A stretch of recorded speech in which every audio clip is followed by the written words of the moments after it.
Assalamualaikum warahmatullahi wabarakatuh. Waalaikumsalam warahmatullahi wabarakatuh.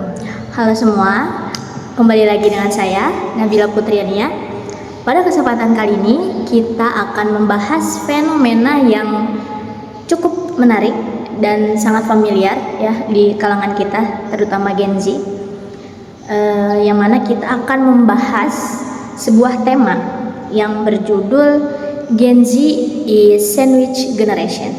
Nah, yang sudah kita ketahui bahwasannya Gen Z itu adalah generasi Z yang semakin banyak yang terlibat dalam fenomena generasi sandwich atau sandwich generation.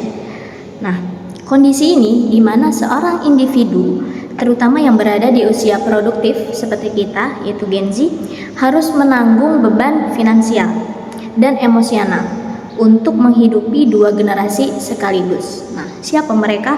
Yaitu orang tua mereka yang sudah lanjut dan anak-anak mereka. Nah, maka dari itu, untuk membahas secara rinci, membahas secara mendalam, pada kali ini kita sudah kedatangan seorang narasumber yang mana beliau juga seorang Gen Z dan merupakan seorang psikolog. Langsung saja ya, kita sambut, ini dia Kak Agisna Salma. Halo semua, salam kenal. Halo Kak. Ya baik. Nah, udah tahu ya Kak, tema pada kesempatan kali ini kita adalah Gen Z is Sandwich Generation. Nah, menurut Kakak, Gen Z is Sandwich Generation ini pendapat Kakak tuh seperti apa sih? Dan faktor apa yang membuat Gen Z ini bisa disebut dengan Sandwich Generation? Ya. Seperti yang kita ketahui, istilah ini sudah ramai ya, dan pasti sudah familiar di telinga para Gen Z khususnya gitu. Kalau menurut aku sendiri sih, tentang pendapat aku tentang Sandwich Generation ini, yaitu adalah sebab banyaknya Gen Z, mereka tuh yang belum matang usianya atau persiapannya secara fisik dan mental tentang hidup yang lebih serius, yaitu menikah. Kan sekarang banyak banget ya Gen Z yang menikah muda ya kan? Sepertinya Kakak ingin Aduh, belum kepikiran guys. Belum menyelesaikan kuliah dulu. Ya, siapa? mungkin kakak moderatornya ya. Ya, padahal mereka tuh belum siap gitu, belum matang secara fisik maupun mental, batin ya. Tapi sudah dipaksa untuk menikah gitu. Pertama, faktor utamanya itu adalah karena Gen Z kan itu banyak sekali yang punya pacar ya. Nah, dan karena mereka hanya memikirkan cinta tanpa memikirkan keturunan dan nasib mereka di masa depan nanti, mereka jadinya ingin langsung menikah. Padahal menikah itu bukan hanya tentang cinta saja gitu, tapi kebutuhan secara finansial dan juga kebutuhan secara fisik gitu. Nah, yang dimana orang tua mereka pun belum siap gitu bahwa anaknya itu menikah gitu. Tapi mereka secara nggak langsung mereka tuh kayak nggak sadar gitu bahwa mereka tuh udah dibutakan oleh cinta. Nah, itu faktor utama Gen Z di zaman sekarang ini yaitu cinta. Nah, karena cinta ya, semuanya buta gitu. Karena cinta semuanya buta. siap.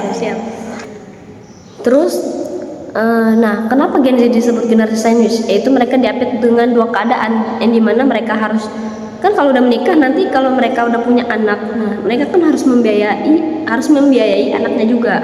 Belum lagi orang tua mereka gitu yang sudah lanjut usia. Padahal mereka sendiri belum ada penghasilan yang jelas, belum ada pendapatan yang cukup gitu untuk kebutuhan anaknya dan orang tuanya gitu ya.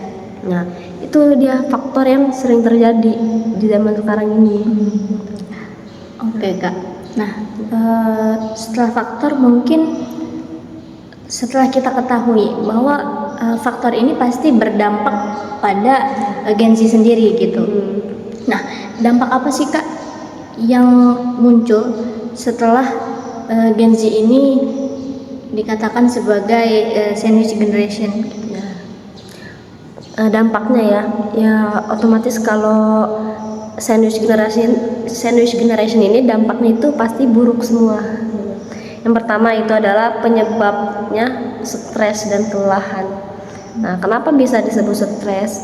Ya karena mereka memikirkan gimana nih biaya dibuat nanti anak mereka, istri mereka, belum lagi orang tua mereka, padahal mereka belum cukup secara finansial ya. Nah, dan mereka juga akan gampang lelah gitu. Lelah karena mereka memikirkan kerjaan gitu. Belum lagi kalau mereka ya betul. Nah, yang paling mempengaruhi ini adalah tentang kesehatan mental. Makanya sekarang Indonesia tuh terkhususnya Gen Z banyak sekali kasus-kasus seperti mereka bunuh diri atau mereka mencuri. Itu karena faktor lingkungan, faktor ekonomi mereka gitu. Mereka itu tidak memikirkan jangka panjang. Mereka itu hanya memikirkan cinta itu tadi yang awal tuh, yang menikah muda. Jadi untuk kalian dan saran kepada kalian yaitu janganlah kalian menikah siap hanya karena cinta, tapi kalian menikahlah siap karena untuk masa depan secara finansial sudah mapan lahir batin. Nah, orang tua sudah kita banggakan dahulu gitu, barulah kalian siap menikah. Oke Kak, untuk mendapatkan itu semua, menurut Kakak solusi apa sih yang tepat gitu untuk kita sebagai Gen Z? Oh iya, kalau untuk solusi sih yang pertama itu adalah kalian harus tetap selalu berusaha gitu. Sebenarnya jadi Gen Z itu enak gitu, di ini tuh sudah zaman modern, Semua serba cepat ya. Semua serba cepat gitu. Jadi tergantung niat kalian aja, niat kalian mau berusaha atau enggak. Padahal semua tuh sudah enak, semua sudah digital, semua sudah instan gitu. Intinya yang pertama itu adalah usaha dan terus usaha gitu. Karena usaha itu tidak pernah mengkhianati hasil gitu. Jadi kalian tuh harus benar-benar usaha dulu bagaimana untuk kalian ke depannya. Kalian harus pikirkan dulu nih diri kalian untuk kedepannya gitu. Jangan memikirkan hal-hal yang emang belum pantas untuk dipikirkan. Kayak misalnya kita kan kuliah ya. Nah, kita pikirkan dulu nih, kita kuliah gimana caranya biar cepat lulus, bagaimana kita bisa lulus dapat kerjaan yang layak dan bisa membanggakan kedua orang tua kita. Lalu setelah itu barulah kita cari kesenangan kita gitu. Kan kalau sudah punya banyak hal yang ingin kita dapatkan, kan kita enak ya mau ngelakuin sesuatunya juga, apalagi kalau kita sudah membanggakan kedua orang tua kita. Oke, siap Kak. Terima kasih ya Kak atas segala masukan dan arahannya ya. Oke guys, perlu dicatat ya dan perlu diingat bahwasannya kita seorang Gen Z yang mana adalah sandwich generation atau generasi sandwich itu harus terus banyak-banyak berusaha. Nah, untuk apa? Karena untuk kita sendiri gitu. Nanti bahwasannya kedepannya mau jadi seperti apa gitu. Oke Kak, terima kasih Kak sudah menyempatkan waktunya. Sekian dari saya dan juga Kak Agisna. Terima kasih juga moderator. Iya.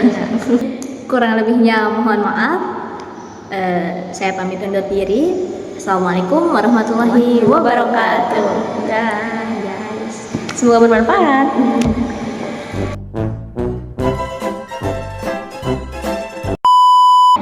Salah, kembali lagi dengan saya Gen Z ya.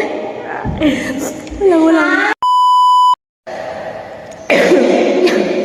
Gak apa-apa. Seperti apa? Mahasiswa kan ya.